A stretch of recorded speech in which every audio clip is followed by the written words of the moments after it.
Marwadi university మంచి భవిష్యత్తు కోసం తెలుగు విద్యార్థులు ఇష్టపడే యూనివర్సిటీ. కాల్ 9059052378 9059052379.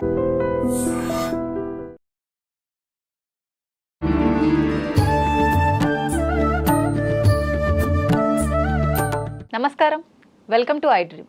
ధర్మ మార్గం విత్ విజిత కార్యక్రమానికి స్వాగతం. ప్రస్తుతం మనతో పాటు ఉన్నారు ప్రముఖ జ్యోతిష్య వాస్తు పండితులు బ్రహ్మశ్రీ వీరాపురం సుబ్రహ్మణ్య స్వామి గారు. ఇప్పుడు వారితో మాట్లాడి మరిన్ని విషయాలు తెలుసుకుందాం. నమస్కారం స్వామిజీ. శుభాశీస్సులండి. అయితే గురుగారు, మహాశివరాత్రి రాబోతోంది. మనకు ప్రతి మాసంలోనూ మాస శివరాత్రి వస్తుంది. ఆఖరణ 12వ సారి వచ్చేది మాత్రం మనం మహాశివరాత్రి అని చెప్పి జరుపుకుంటూ ఉంటాము. ఎందుకని ఇన్ని 11 మాస శివరాత్రులు జరుపుకొని 12వ సారి వచ్చేది మనం మహాశివరాత్రిగా ఎందుకు జరుపుకుంటాము? దాని వెనకాల ఆంతర్యం ఏంటి? ఆ రోజున మనం ఆచరించాల్సిన విధి విధానాలు ఏంటి? శివయ్యని ఏ రకంగా ప్రసన్నం చేసుకోవచ్చు ఆ రోజున మనం? ఇక్కడ మీరు అన్నట్టుగా ఏకాదశ శివరాత్రులు, మాస శివరాత్రి, ఏకాదశ మాస శివరాత్రులు అనేది మన యొక్క మహాశివుని యొక్క అనుగ్రహం కోసం. ఒక మాట చెప్పాలంటే ఆరోగ్యాన్ని, ఆయుష్ని జయించడానికి, ఆయుష్ని అంటే మనం సంపూర్ణంగా ఆరోగ్యంగాను ఆయుష్వంతులుగాను ఉంటూ మృత్యుంజయుడిని ప్రసన్నం చేసుకోవడం కోసం మనము సంపూర్ణంగా ఆ రాత్రులు ఉపవాసం ఉండడం కానీ, మాస శివరాత్రి అన్న మహాశివరాత్రి 11 ఏకాదశ మాస శివరాత్రులు ఉపవాసం ఉంటూ రాత్రులంతా కూడా జాగారం చేయాలి. మాస శివరాత్రుల్లో కూడా 100% చేయని పక్షాన అది ఉపవాసం కాదు, అంటే చేసిన పూజా ఫలం దక్కదు. రాత్రి అంత జాగారం చేస్తేనే దానికి పరిపూర్ణమైనటువంటి ఫలితం.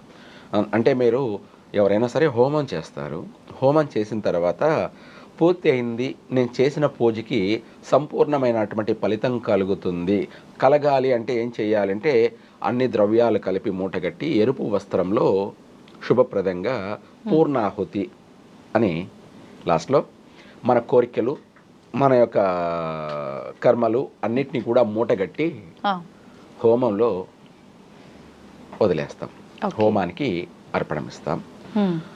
అది సంపూర్ణంగా మన కోరిక ఫలించినట్టే. ఆ రోజున చేయాల్సిన హోమమా? కాదు, ఎవరైనా మామూలు సాధారణంగా చేసేటప్పుడు. అదే విధంగా 11 ఏకాదశ మాస శివరాత్రులు పూర్తి చేసావని 12 ద్వాదశ జ్యోతిర్లింగాలు అంటాం కదా. అవును అవును. ఇక్కడ 12 మందికి ఏకాదశ మహన్యాస రుద్రాభిషేకము అని కూడా చెప్తాము. అవును. ఏకాదశ అంటే 11 బాగా.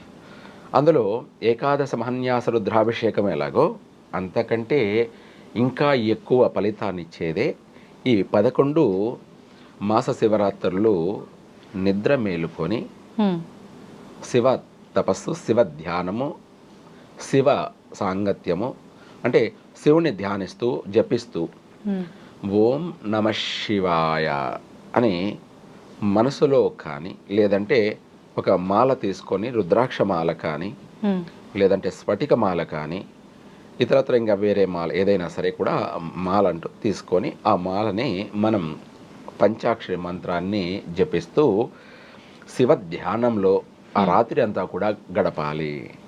ఓకే. ఇప్పుడు పంచాక్షరి మంత్రం బీజాక్షరాలతో కూడి ఉంటుంది కాబట్టి ఆడవాళ్ళు పలకకూడదు అని చెప్పి ఓం నమ శివాయ అనకుండా శివాయ నమః అనాలి అని కొంతమంది చెప్తున్నారు కదా, అది వాస్తవం అంటారా? ఈ మన క్రియేటివిటీ అంతే అంటారా? మనము అది మన క్రియేటివిటీ అంటే నేనేదో డిఫరెంట్గా చెప్పాలి, ఓకే, నేనేదో కొత్తగా ఉన్నదాన్ని చెప్తే తప్పు లేదు, ఇలా చేయకూడదు అనడమే తప్పు అవుతుంది. ఏదైనా కూడా అంటే లేదని చెప్పను, కానీ ఏది చెయ్యాలో ఏది చేయకూడదు అనేది మనము అన్ని విధాలు కూడా అన్ని కోణాలలో కూడా ఆలోచించి చెప్పాలి. ఇది ఆడవాళ్ళు చెప్పకూడదు అనేది లేదు. ఒక మాటలో చెప్పాలంటే అమ్మవారే మొట్టమొదటిగా శివుణ్ణి పంచాక్షరి చేసింది. పంచాక్షరి చేసింది. మరి ఆడవాళ్ళు చేయకూడదని ఎలా చెప్పారు? అపోహ. మరి చెప్పాలి కదా దానికి కూడా సమాధానం. అవును. అమ్మవారు మొదటిసారిగా మహాకాళి అవతారం ఆమె అంతరార్థమైపోయి దక్షునికి కూతురుగా జన్మించినప్పుడు దాక్షాయిని సతీదేవిగా పంచాక్షరి మంత్ర పఠనాన్ని ఆమె కొన్ని కోట్ల మంత్ర జపం చేసింది. మరి ఆమె చేసి ఆయనను ప్రసన్నం చేసుకొని తనను వివాహం చేసుకుంది. సరే, ఇంకా ఆ స్టోరీ అంటే ఆ జరిగిన పరిణామాలన్నీ కూడా పక్కన పెట్టేస్తే అదంతా మనం చెప్పాలంటే సమయం సరిపోదు కాబట్టి, అలాగే వివాహం చేసుకొని తర్వాత అక్కడ కూడాను మళ్ళీ చెడిపోవడం, వ్యవహారం అంటే కుటుంబ సభ్యులు ఒప్పుకోకపోవడం, అలాగే అక్కడ మళ్ళీ ఆమె ఆత్మార్పణం చేసుకోవడం. ఎవరు? సతీదేవి, దాక్షాయిని. అక్కడ మళ్ళీ ఆమె ఆత్మార్పణం చేసుకొని మళ్ళీ పర్వతరాజు కూతురు పార్వతీదేవిగా జన్మించడం. అప్పుడు దక్షిణాదికి వచ్చి ఇక్కడ దక్షిణాదిన కూర్చొని, దక్షిణాదిలో దక్షిణాన అంటే ఎక్కడా అంటే మదురై, లేదు ఇంకా కూడా కాంచీపురం అంటారు. అక్కడ కూర్చొని ఆమె తపస్సు చేసింది. ఓం నమ శివాయ అని చెప్పేసి ఆ యొక్క పార్వతీదేవి సాక్షాత్తుగా పంచాక్షరి మంత్రాన్ని కొన్ని కోట్ల సార్లు ఆమె తపస్సు చేసింది. చేసి ఆయన అనుగ్రహం పొంది రాత్రింబగుళ్ళు చేసి ఆయనను ప్రసన్నం చేసుకొని మరలా వివాహం చేసుకునింది. చూసారా? ఎవరైనా చెయ్యొచ్చు. అది మూడోసారి వివాహం చేసుకోవడం. అయితే దానికి కారణాలు అనేకం. అయితే ఇక్కడ ఇవన్నీ పక్కన పెట్టేస్తే పంచాక్షరి మంత్రము అనేది కాదు, ఏ మంత్రమైనా కూడా స్త్రీ పఠించవచ్చు. స్త్రీ పఠించవచ్చు. సర్వాధికారి స్త్రీ, సర్వాధికారి. ఇప్పుడు మహాశివరాత్రి రోజు మనం ఉదయం లేచిన దగ్గర నుంచి ఎటువంటి విధానం ఆచరించాలి? ఇందాక మనం చెప్పుకుంటున్నటువంటి మహాశివరాత్రి గురించి ఇక్కడ మీరు అన్నట్టుగా 11 రాత్రులు ఈ యొక్క మాస శివరాత్రులు చేసి ఆ తర్వాత 12వది మహాశివరాత్రి రోజు కూడా వాళ్ళు ఆ రోజంతా కూడా తడి బట్టలతో కానీ, తల స్నానాలు తడి బట్టలతో కానీ, పొద్దున మధ్యాహ్నము సాయంత్రం 3 పూట్ల ఆచరిస్తూ తడి బట్టలతోనే మంత్ర జపం చేసుకుంటూ, అలాగే వాళ్ళు ఎక్కువగా ఉదకం నీళ్ళని ఓం శివాయ స్వాహ, ఓం శాంతాయ స్వాహ, ఓం శంకరాయ స్వాహ అని చెప్పేసి శివుని యొక్క మంత్రంతో ఆచమనం ఆచరిస్తూ, స్నానానికి కూడా మంత్రం ఉంటుంది, అది కూడా ఆచరిస్తూ, అలాగే ఆ రోజంతా కూడా 24 గంటలు భోజనం చేయకుండా పాలు కానీ పళ్ళు కానీ స్వీకరిస్తూ, పాలు పళ్ళు మాత్రమే స్వీకరిస్తూ, ఎందుకంటే మనం చేసే మంత్రం పవిత్రంగా రావాలి కాబట్టి, దుర్వాసన రాకూడదు కాబట్టి, అందుకనేసి పాలు పండ్లని స్వీకరించడం వల్ల మనం పలికే ఉచ్చారణ, మనం మాట్లాడే ఇది, మనం చేసే తపస్సు అన్నిటి కూడా అవి అత్యంత పవిత్రంగా పాజిటివ్గా గర్భం నుంచి వస్తుంది కాబట్టి దాన్ని వాయుదేవుడు స్వీకరిస్తాడు. కాబట్టి మంత్రము పవిత్రంగా ఉండాలి, మంత్రోచ్చరణ పవిత్రంగా ఉండాలి, మనసు పవిత్రంగా ఉండాలి, ఆకలి బాధ ఉండకూడదు. మన ఆలోచనలు వచ్చేసి ఇంట్లో కొడుకు ఏం చేస్తున్నాడు, కూతురు ఏం చేస్తుంది, భర్త ఏం చేస్తున్నాడు, లేదంటే వ్యాపారాలు ఏం చేస్తున్నాయి, లేకపోతే ఆ వంట ఏమైంది, ఆ పప్పు ఏమైంది, ఆ కూర ఏమైంది లేదా అనే ఆలోచనలు అనేది ఉండకూడదు. అంటే ఎవరైనా సరే ఆ 24 గంటలు శివ ధ్యానంలో ఉండాలి. శివ ధ్యానంలో ఉంటూ వేరే ఆలోచనలు లేనప్పుడే వాళ్ళు ఆత్మశుద్ధితో చేస్తున్నారు, ఆత్మశుద్ధితో చేస్తున్నారు, అలాగే చిత్తశుద్ధితోనూ చేస్తున్నారు. కల్మషం లేకుండా, ఎటువంటి ఆలోచనలు లేకుండా, అన్ని ఆలోచనలు రాకుండా ఆ చేసిన కొద్దిపాటి అయినా సరే వాళ్ళు పరిపూర్ణంగా పవిత్రంగా ఆ యొక్క శివ పంచాక్షరి మంత్రాన్ని పఠిస్తూ మరుసటి రోజు వరకు కూడా ఆ రాత్రి అంతా తెల్లవారు, ఎందుకంటే ఆ రాత్రి వివాహము వాళ్ళ యొక్క కలయిక. ఎందుకని రాత్రి సమయంలో కళ్యాణం జరిపిస్తారు? అది కూడా ఒక మాటలో చెప్పాలి అంటే ఇవి ప్రాంతాల వారీగా ఒక్కొక్కరు ఒక్కొక్క రకంగా చెప్పుకుంటుంటారు. ఏది ఏమైనా ఆ సంధ్యా సమయము గోధూలి సమయంలో వాళ్ళ యొక్క కళ్యాణం చేయడము, అలాగే ఆ రాత్రి వాళ్ళిద్దరిని కూడా హోమం చేసి ఆది దంపతుల కలయిక కూడా చేయడము. అందుకోసము పార్వతీ పరమేశ్వర్ల యొక్క కళ్యాణము, అలాగే వాళ్ళ యొక్క కలయిక అన్నది అందరూ కూడా మేలుకొని జాగారం చేస్తూ దాన్ని భక్తి శ్రద్ధలతోనూ చూసి తరించడం కొరకు, వాళ్ళ జన్మ తరించడం కొరకు, వాళ్ళ జన్మ, వాళ్ళ వంశము, వాళ్ళ యొక్క అన్నీ కూడాను అన్ని విధాలా కూడా వాళ్ళ జన్మ జీవితాంతం కూడా తరించి వాళ్ళ యొక్క పునీతులు కావడం కోసమై మహాశివరాత్రి రోజు జాగారం చేసి మరుసటి రోజు మళ్ళీ యథావిధిగా సూర్యోదయానికి ముందే స్నానం చేసుకొని ఆ తర్వాత వాళ్ళు స్వామి వారికి నైవేద్యం పెట్టి ఆ నైవేద్యాన్ని వీళ్ళు స్వీకరిస్తూ 10 మందికి కూడా పంచాలి. ఆ పంచినప్పుడే వాళ్ళు సంపూర్ణమైనటువంటి ఏకాదశ మహాన్యాస రుద్రాభిషేకం చేసిన దానికంటే 10,000 ఎనర్జీ. ఇప్పుడు ఆ రోజంతా కూడా చాలా పవిత్రమైనదే, కానీ ప్రత్యేకించి చాలా మంది ఇబ్బందుల్లో ఉన్న వాళ్ళు కానివ్వండి, లేదంటే ఉద్యోగం గురించి కానివ్వండి, ఏదో ఒక సమస్యతో ఇబ్బంది పడే వాళ్ళు పర్టికులర్ గా అమృత గడియలు అని చెప్పి ఇలా ఏదో ఒక ముహూర్తం ఆ రోజున విశేషంగా ఉంటుంది కదా, ఆ రోజున ఏదైనా పర్టికులర్ టైం ఏదైనా ఉందా? వాస్తవంగా చెప్పాలంటే మహాశివరాత్రి రోజు చూడాల్సిన అవసరమే లేదు.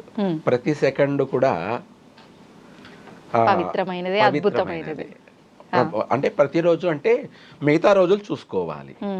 మనకు అమృత కాలము, శుభలగ్నాలు అంటే తిథి, వారము, నక్షత్రము, కరణము, యోగము, ఇవే కాకుండా లగ్నము, అలాగే మాసము, వీటితో పాటు అమృత కాలము, అమృత గడియలు అన్నమాట. అవన్నీ మిగతా రోజులు చూసుకోవాలి. మహాశివరాత్రి రోజు ప్రతి సెకండ్ కూడా మహాశివరాత్రి. ఇప్పుడు చాలా మంది ఆ రోజున జాగారం చేయాల్సి ఉంటుంది, నైట్ అంతా మేల్కోవాలి అని చెప్పి మధ్యాహ్నం సమయంలో నిద్రిస్తూ ఉంటారు. అది కరెక్టే అంటారా? వాస్తవంగా చెప్పాలి అంటే నిద్రపోకూడదు ఆ రోజు ఆ రోజు మాత్రమే. ఓకే.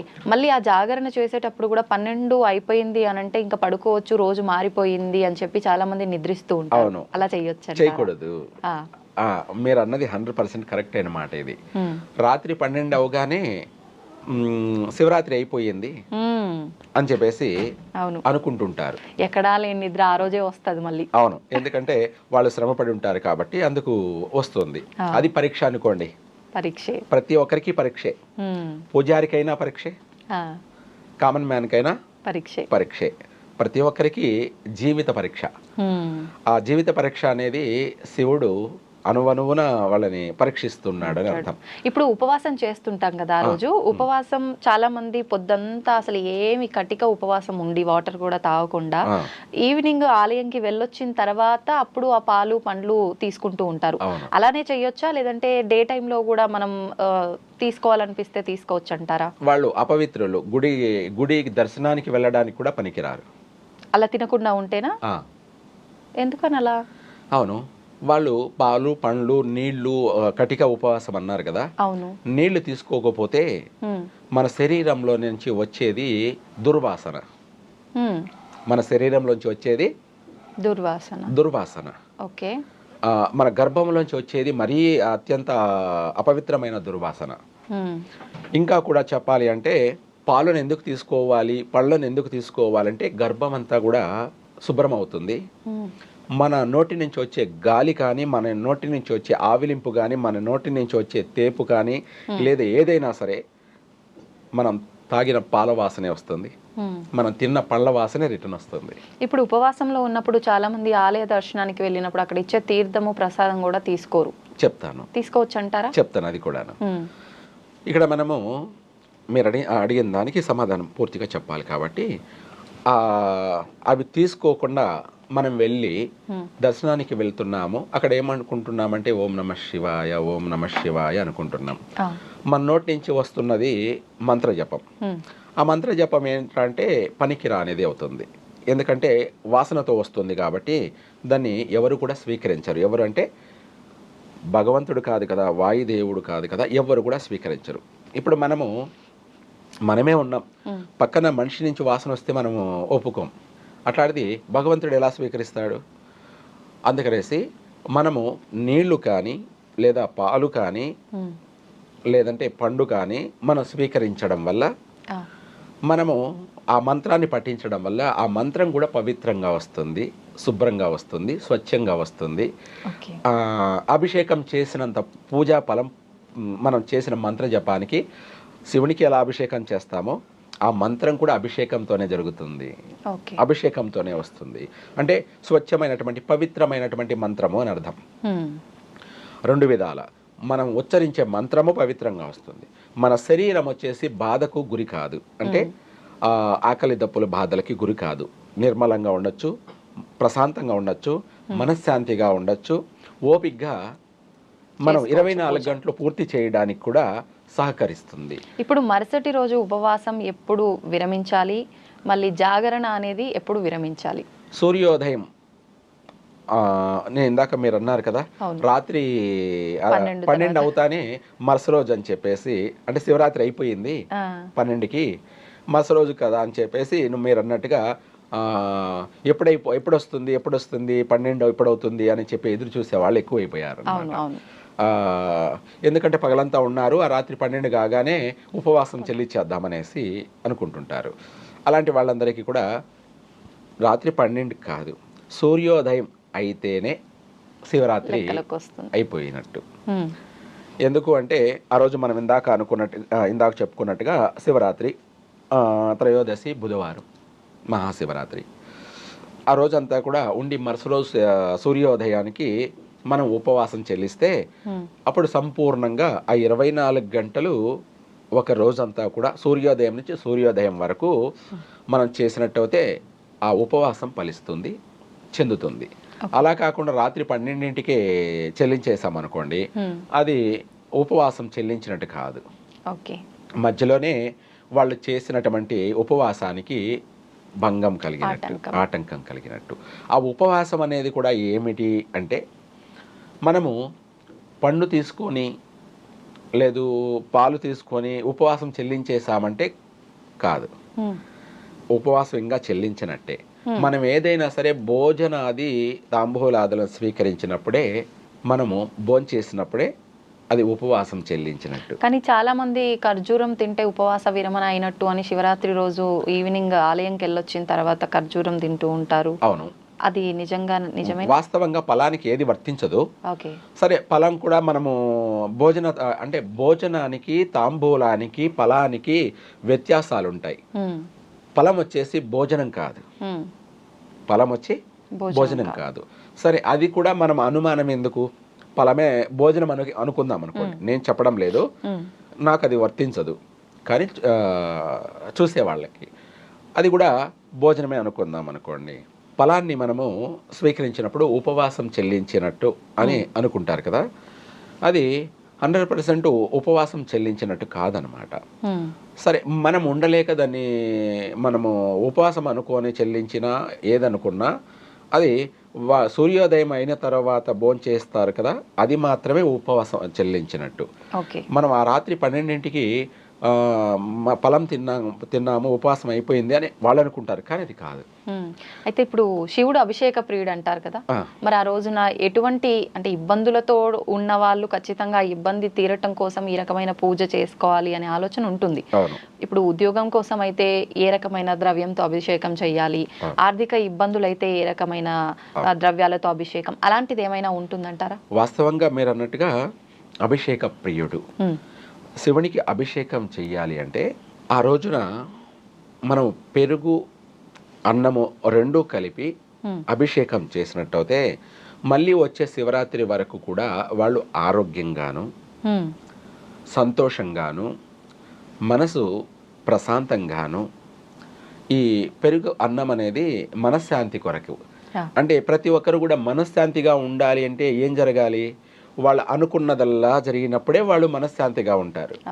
వాళ్ళు అనుకున్నది ఏది జరగకపోయినా వాళ్ళకు మనశ్శాంతి ఉండదు, ప్రశాంతత ఉండదు.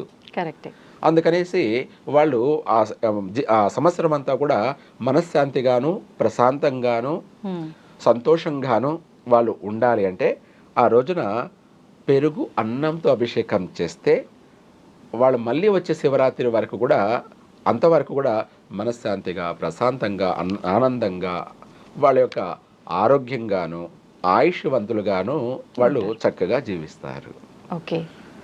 అంతేకాకుండా ఇందాక మీరు అన్నట్టుగా ఉపవాసం విషయంలో మనకు ఆ ఫలం తింటే ఉపవాసం చెల్లించేసినట్టే అనుకునే వాళ్ళకి ఫలం కూడా తినవద్దు, పాలను స్వీకరించండి. ఓకే. పాలను స్వీకరించండి. ఒక రోజులో ఏం కాదు. ఒక రోజు అంటే మళ్ళీ సూర్యోదయం అయ్యే వరకు కూడా ఏమీ కాదు. సూర్యోదయం అయిన తర్వాతనే ఫలాన్ని స్వీకరించండి. ఆ తర్వాత ఏదైనా తినొచ్చు, కానీ ఆ తర్వాతే ఫలం స్వీకరించండి. పాలు మనకు భోజనం కాదు, పాలు భోజనం కాదు. అలాగే ఇప్పుడు మనం నీళ్ళు గంగను ఎలా తాగుతున్నామో గంగకు ఎలా మైలు అంటూ ముట్టు మైలు అంటూ ఏమీ ఉండదన్నమాట ప్రకృతి. అలాగే పాలు కూడా అమృతం, పాలు కూడా అమృతం. అమృతాన్ని స్వీకరించండి. అదే కదా అందరికీ కావాల్సింది. అమృతం తాగడం వల్ల ఆరోగ్యంగా ఉంటారు, ఆయుష్వంతులుగా ఉంటారు. అలాగే వాళ్ళ వాళ్ళు నాభి నుంచి అంటే పొట్ట గర్భం నుంచి వచ్చేటువంటి వాళ్ళు శ్లోకం కానీ మంత్రం కానీ వాళ్ళు ఏ విధంగా ఎవరెవరు ఏ రూపంలో వాళ్ళు మంత్రజపం చేసుకుంటున్నారో, శ్లోకం కావచ్చు, మంత్రం కావచ్చు, ఏదైనా సరే పూజా విధానం కావచ్చు, క్రియా విధానం కావచ్చు, ఇలా ఎవరు ఏం చేస్తున్నారో ఆ మంత్రం అనేది అమృతంతో కూడుకొని వస్తుంది కదా, ఫలితం బాగా ఉంటుంది, సంపూర్ణ ఫలితం కలుగుతుంది కదా. ఆ 24 గంటలు అనగా సూర్యోదయం నుంచి మరుసటి రోజు సూర్యోదయం వరకు పాలు తాగండి. రాత్రి 12 అయింది మరుసటి రోజు వచ్చేసింది కదా అని చెప్పేసి ఫలాన్ని తిన్నాము, ఉపవాసం చెల్లించేసాము అని అనుకునే భ్రమలో ఉండే వాళ్ళకి ఆ రోజు సూర్యోదయం అయ్యే వరకు కూడా ఫలాన్ని కూడా తినద్దు, పాలను తాగండి. ఆ పాలే అమృతము. ఆ అమృతం అనేది మనము ఆచరించే మంత్రము, తంత్రము, క్రియా విధానాలు అన్నిటికీ కూడా పవిత్రంగా ఉంటుంది. మన శరీరం నుంచి వెలువడేటువంటి చెమట వాసనకు బదులుగా అమృత శరీరులు. ఏమిటి? అమృత శరీరులు. ఓకే. మన శరీరం నుంచి చెమట వెలువడే వాసన వస్తుంది కదా, అది కూడా మనకు మంచి వాసనే వస్తుంది. అంటే మన సర్వేంద్రియాలన్నీ కూడా శివ ధ్యానంలో ఉన్నాయి. ఓకే. మన సర్వేంద్రియాలంటే మన వెంట్రుకు కూడా శివుడి గురించి తరిస్తుంది, తపిస్తూ ఉంది.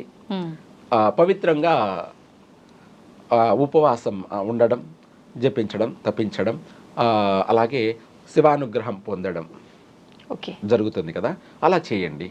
అప్పుడే మనం చేసే దాంట్లో ఇక్కడ కోపతాపాలు ఉండకూడదు.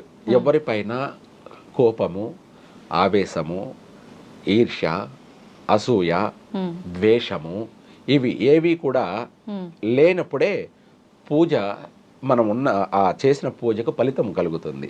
లేదంటే మనం ఎంత చేసినా మన నడవడిక వల్ల కూడా ఆ పూజ విఫలమైపోతుంది.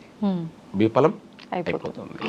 ఎక్కడ కూడా ఆ బాధ కలగకూడదు, ఎక్కడ కూడా కోపం రాకూడదు, ఎక్కడ కూడా ఎటువంటి వేరే ఆలోచనలను పరిగణలోకి తీసుకోకూడదు. ఇవి ఏవి చేసినా కూడా చేసిన ఆ మహాశివరాత్రి రోజు పూజ విఫలమైపోయినట్టేను. అందుకే నేను ఇలా చేశాను, అలా చేశాను, బాగా చేశాను, ఎవరు చేస్తుంటారు, నేను ఎంగిలి కూడా మింగలేదు, కటిక ఉపవాసం ఉన్నానంటే వాళ్ళు నోరు తెరిస్తే గబ్బు వాసన. ఎందుకంటే నీళ్ళు కూడా తాగలేదు కదా, గర్భంలోంచి వాసన వస్తూ ఉంటుంది, ఆ శరీరం యొక్క వాసన వస్తుంటుంది. అప్పుడు ఆ పూజ పనికిరాని పూజ, వ్యర్థమైపోయినటువంటి పూజ. దాన్ని పూజకు ఆటంకం కలగడము, విఘ్నం కలగడము అని అర్థం అన్నమాట. అందుకనేసి మనం చేసేది ఏదైనా సరే ప్రేమతోనూ భక్తితోనూ చేసినట్టయితే, ఓపికగా చేసినట్టయితే దానికి తగిన ఫలితం అనేది కలుగుతుంది. మనం చేసేది ఏదైనా కూడా మన కోరికల కోసమే చేస్తాం. కోరికలంటే మీరు అన్నట్టుగా వివాహం కాలేదనో, సంతానం కలగలేదనో, ఆరోగ్యం బాగలేదనో, లేదంటే అభివృద్ధి లేదని చెప్పో, ఇలా ఎవరైనా సరే కోరికతో చేసేటువంటిదే ఇవన్నీ కూడా. మరి వాళ్ళ కోరికలు ఫలించాలంటే మనం ఎంత కరెక్ట్గా చేసామన్నది కూడా ఇంపార్టెంట్ కదా. అవును. ఏదో చేసేసాం, నేను చేశానని చెప్పుకుంటే కుదరదు. మీరు చెప్తే కుదరదు. ప్రకృతి చూస్తూ ఉంటుంది, లెక్క పెడుతూ ఉంటుంది. ఆయనే వాయుదేవుడు. నువ్వు నీ కదలికలన్నీ కూడా అనువనువును ఆయన లెక్కలు కడుతూ ఉన్నాడు. ఎవరు? వాయుదేవుడు. స్కూల్లో టీచరు పిల్లలు 100 మందిని ఎవరెవరు ఏం చేస్తున్నారో అన్నట్టుగా వాయుదేవుడు మనల్ని అనువనువు అబ్జర్వేషన్ చేస్తున్నాడు, మనం ఏం చేస్తున్నామో. అదే మన వెంట్రుకని 1000 కళ్ళతో ఆయన పర్యవేక్షిస్తున్నాడు. ఎవరు చూడలేదనుకుంటే పొరపాటు. కళ్ళు మూసుకొని పిల్లి పాలు తాగిందంట, ఎవరు చూడలేదని. తను కళ్ళు మూసుకొని తాగింది, ఎవరు చూడలేదంటే ఎట్లా? మనం చేశాము అని మనం చెప్పుకోకూడదు ఎవరికి. ఎందుకంటే మనం చేసింది మనకు మాత్రమే, 10 మందికి చెప్పుకోవడానికి కాదు. నేను ఎంగిలి కూడా మింగకుండా చేశాను అని ఎవరు చెప్పమన్నారు? దేనికి చెప్పాలి? అవసరం ఏముంది? నువ్వు చేసుకున్నది మాత్రం నీకే వర్తిస్తుంది. దాన్ని చేసుకున్న వారికి చేసుకున్నంత మహాదేవ. ఎదుటి వాళ్ళకి చెప్తే ప్రయోజనం ఏముంది?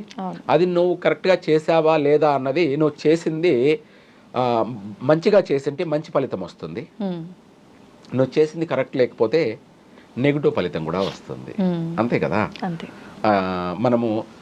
మనం చేసే ప్రేమ, అభిమానం, భక్తి పూర్వకంగా చేసింది మాత్రమే దేవుడు స్వీకరిస్తాడు. సంతోషం అండి, చాలా మంచి విషయాలు తెలియజేశారు. సర్వే జన సుఖినో భవంతు.